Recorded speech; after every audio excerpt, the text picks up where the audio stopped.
Hi guys, Royce here from AQUASMITH, and today we'll continue on our techniques. And in this video, I'll talk about the intermediate level spearfishing techniques. In the previous, we ran through our beginner level, so yeah, let's get started. And first on the list, we have how to hide using rocks and shadows and whatever else you'll find, like reef structures in the bottom of the seafloor. So when spearfishing and when you're laying down on the bottom, as you can see here, when you're laying down on the bottom waiting for your fish, and what I like to do before, when I'm descending on a blind drop, and I don't know how the reef structure looks on the bottom, so when I'm descending down, before I reach the bottom, let's say 15 to 20 feet before I reach the bottom, I try to pick out where I'm going to lay properly. If there's any structures like a big rock I can hide behind, for example, I can hide behind a rock just like this.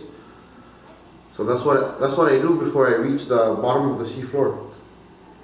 And you can also use shadows, meaning let's say there's a big ledge, and let's just say there's a big ledge and you want to hide under the shadow. This is perfect when you're hunting and waiting for your fish. It makes you blend into the environment more, especially when you use rocks or pinnacles, because when you're on the bottom laying down, your wetsuit will do its job and you'll completely blend in on the seafloor. So yeah, hiding using rocks and shadows is really good, so we recommend doing that. And next on the list we have the dive bomb technique.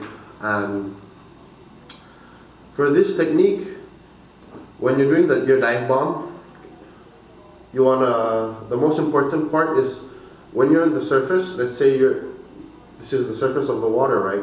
When you're doing a duck dive, you want to be as smooth and slowly as possible, so that when you enter the water, you're not splashing around and making a lot of noise, and usually, you know, that can spook the fish away. So when you're doing your duck dive, when doing the dive bomb, first thing you want to do is be as smooth as possible when you're doing your duck dive, and then you're still going to be, let's say, 10 to 15 feet, and you'll still be buoyant, so you have to kick onto your negative and buoyant, and then when you start to descend, all you gotta do is focus on your equalizing, stay calm, so that when you're descending down, you're not moving at all. You're just going down really slow, and that's really good. So let's say you found your targeted species, right? And when you're approaching it slowly from the top, you're just descending down. And keep in mind, what I try to do is remain on the blind spot. Now the fish might keep eating, and there's a time they might pivot and turn and look at you. So when they pivot, I try to stay on the blind spot and then slowly descend. And as you get closer, and if you notice you're close enough, you can take your shot. But if you notice the fish is getting spooked and it just swims off and you're unable to go down and wait for it because it's been spooked, just surface back up and restart your dive bomb technique. Next on the list, we also have grunting. Now, this is used when using your throat. You can just, of course you'll be holding your breath, so all you do is grunt using your throat. And what this does is it attracts predatory fish. So the fishes that eat meat, they'll get attracted. But this is a pirate. They eat algae and off the rocks, right? So grunting works towards predatory fish more well. And to grunt, you just use your throat. I'm going to do a quick demonstration, you might hear it. So let's say I'm going down, I'm holding my breath, and you just use your throat to grunt. So it should sound like this.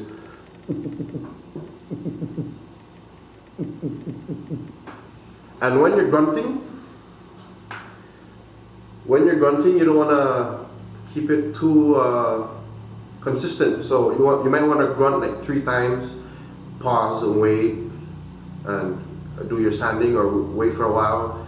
Because if you keep doing your grunts consistent, it might actually give off a signal and scare the fish. So yeah, just because you can grunt doesn't mean you should constantly do it at that same time you're on that single breath hold. So yeah, grunting is one thing to do. And next on the list is staying calm. And this is very important even if you see a really big fish and you know you could easily go down and shoot it, right? But usually your adrenaline or all the energy you use will get to you and you might run out of breath. So it's really important to stay calm before you take your dive. So in the surface, just take your time, remain calm. I try not to picture that I see the fish there, so when I do my drop, everything I'm making it as calm as possible. And it's really important to stay calm.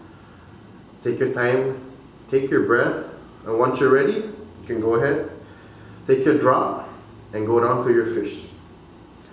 Alright, so those are some of the things we have rated for intermediate level. Stay tuned on the next video, we'll talk about the advanced level.